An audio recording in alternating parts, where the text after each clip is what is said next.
Hello दोस्तों, नमस्ते, प्रणाम। मैं आप लोगों की खुशबू यादव अवधि गीत के चैनल पे दोस्तों आप लोगों का स्वागत है।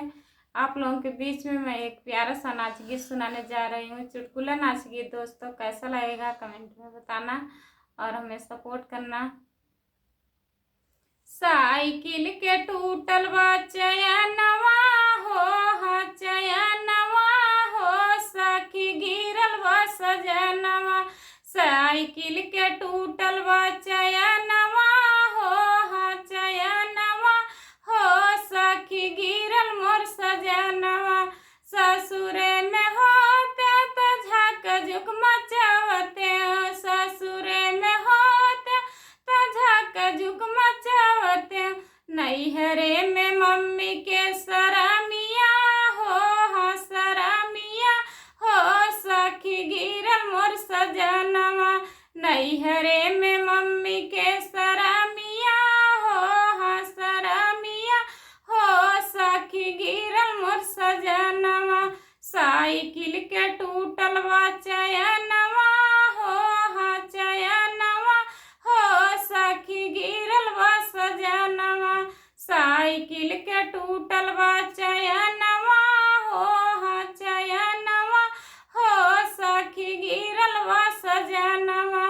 ससुरे में होते तो झक झुक मचावते, ससुरे में होते तो झक झुक मचावते। नैहरे में चाची के सरामिया हो, हाँ सरामिया हो, सखी गिरल बा सजनवा।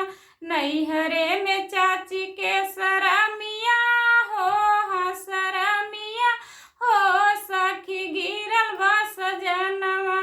साइकिल के टूटल बा चयनवा हो, हाँ चयनवा हो, सखी गिरल बा सजनवा। ससुरे में होते तो झक झुक मचावते, ससुरे में होते तो झक झुक मचावते। नैहरे में भाभी के सरामिया हो, हाँ सरामिया हो, सखी गिरल बा सजनवा।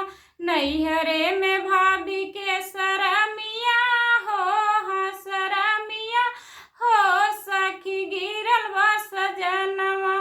साइकिल के टूटल बा चयनवा हो, हाँ चयनवा हो, सखी गिरल बा सजनवा।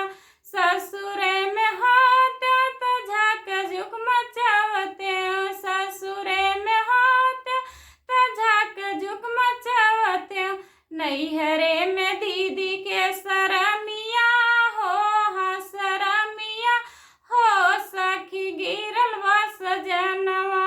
नैहरे में दीदी के सरामिया हो, हाँ सरामिया हो, सखी गिरल बा सजनवा। साइकिल के टूट